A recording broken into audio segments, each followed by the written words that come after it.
This is going on CD for people at home who can freak them out and make it sound as if the CD was sticking. So la la la la la la la la.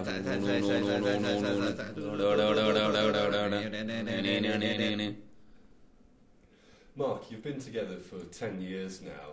How do you think you've changed musically? What, me personally been together for 10 years? You're really together, man. All right. Level 42 have been together for 10 years now. How do you think the band have changed musically?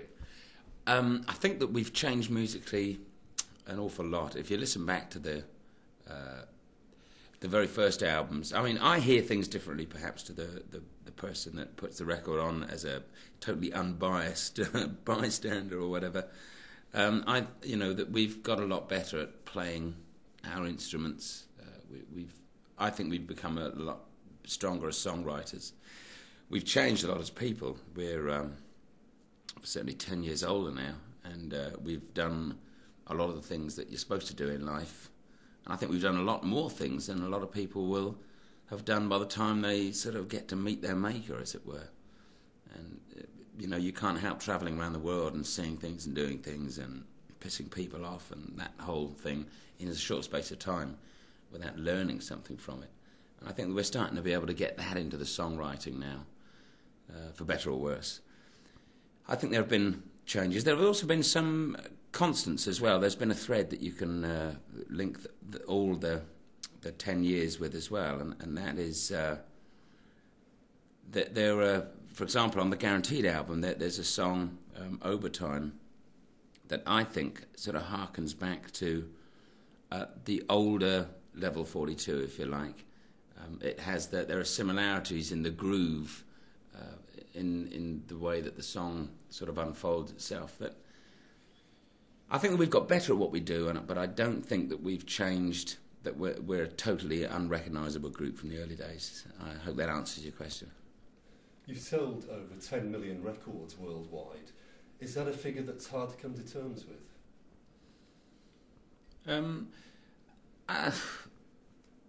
I don't know, really. I think that it's a big planet. You only really appreciate it if you actually get out there and go around. You realise how many people there are.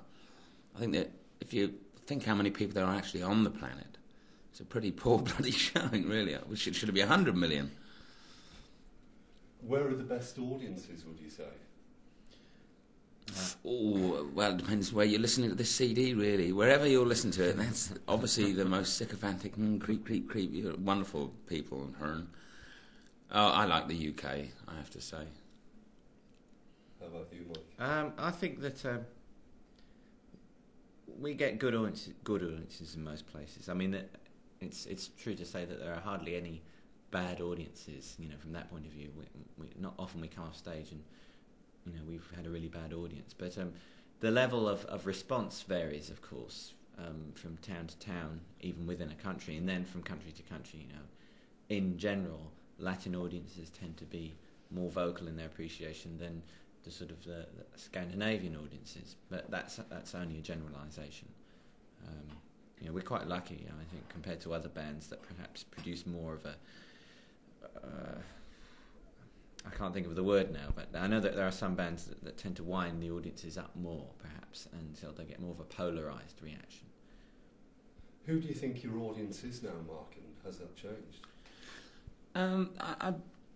I think that the audience has that we've kept a lot of the original audience that came around to see us in their spotty youth, as indeed we were spotty, playing for them, and that obviously they'd be married now with kids and things, and they bought, they still come along to shows. I very much see the old faces backstage and things, and that's very nice. And similarly, that with each single that you release, I think that you can gain people that hear stuff for the first time. You get a lot of letters from young girls who sort of just seem to be waking up. Some hormones kicked in somewhere, and they suddenly recognise something in the music that I don't think they heard before, and so they start writing you letters and say that they think you're great, And who am I to disagree with that, of course? But My Father's Shoes is your current single. You've gone for a different sound. Why? My Father's Shoes. two things spring to mind when you say My Father's Shoes. Cobblers is one of them, and Soul is the other. Put them together and what Put do you them get? Well, it's the thing is that George Green, who wrote the lyric, is an American, and speaking about soul music, I mean, the Americans have their soul singers, and we have our soul singers, and I think that if you think that George Green just facts these lyrics down the line, he's an American, he has all of this American symbolism that, even now I see him walking up at sundown, he's whistling Rock of Ages with his lunchbox by his side. I could go on, but I could go on for 3.5 minutes, actually. But well, it's a song that Mike wants to tell you about. This is called being stir crazy, I think. Too long on the road. Right. Well, it really happened because the lyrics were kind of like a country and western. I mean, it's very down home, the vibe, and therefore the song that Mark composed to the lyrics was also kind of in a country and western vein. And I think when he was writing them, I think he was really thinking, well, this will be a good song for somebody who maybe is a country and western singer and not really for Level 42 necessarily.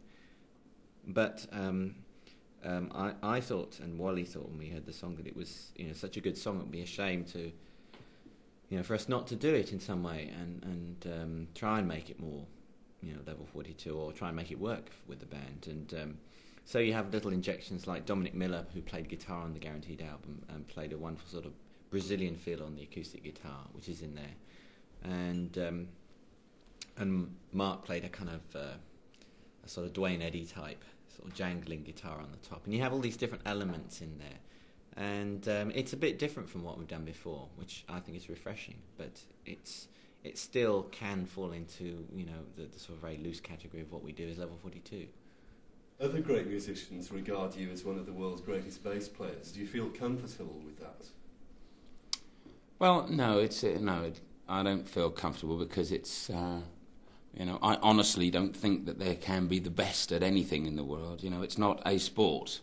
It's music, and music isn't, that nobody's racing against the clock.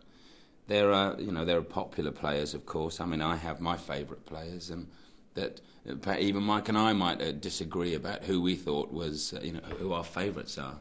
Well, that's another thing entirely. But there are so many different kinds of bass guitars, so many different styles of music to be playing, and I'm not a poodle-headed spandex-wearing git for a start, so I play a different kind of bass than someone who might be like that would play. However, having said that, I am really good at playing bass, so yeah, I probably am the best. And finally, what do you think your major contribution to musical history has been? Well, that's difficult. I mean, I think for my sins, I've always been honest, and I've always been honest on tape. That flippant, yes, but I've always been honest, and that gets you in a lot of trouble with people, because it's not meant to be part of the showbiz thing. That there's a lot of acting involved in pop world, and that's something that doesn't sit very easily with me. That I've gone into trouble before because I say things on tape that people say, ooh, but they don't think that that's just how you feel at the time. You're not supposed to be a human being. You're not supposed to get depressed about things. You're not supposed to get down about something. And if people don't like you saying those things, it makes you wonder why they asked you to talk about it in the first place then. Because really what they want you to do is just say a lot of crap that everybody says about how great it all is all the time. Well, it isn't like that. It's real. And if it matters to anybody, which it probably doesn't anyway, because that's not what music is supposed to be. Who the hell wants to listen to somebody else's problems when you've got enough problems of your own, making your mortgage payments or getting a job, for Christ's sakes? You want to turn the radio on and forget it. Well, that's fine. Contribution to music? Don't know. How would you answer that, Mike? It's a kind of it's a rather grandiose question in a sense, because there are so many musicians about making all different kinds of music through the world, and I always see music in that way, and not just as the field of pop music in a sense, which is what we're in. And I only hope that along the way we've written a few songs which will hopefully stand the test of time. In other words, people may still want to listen to them in 10, 20, 50, 100 years' time. And that won't be just consigned to the waste bin of what was fashionable. In other words, I hope we've written a few Mozarts as opposed to Salieris. Well, all the best for the future, guys. Thank you. Thank you.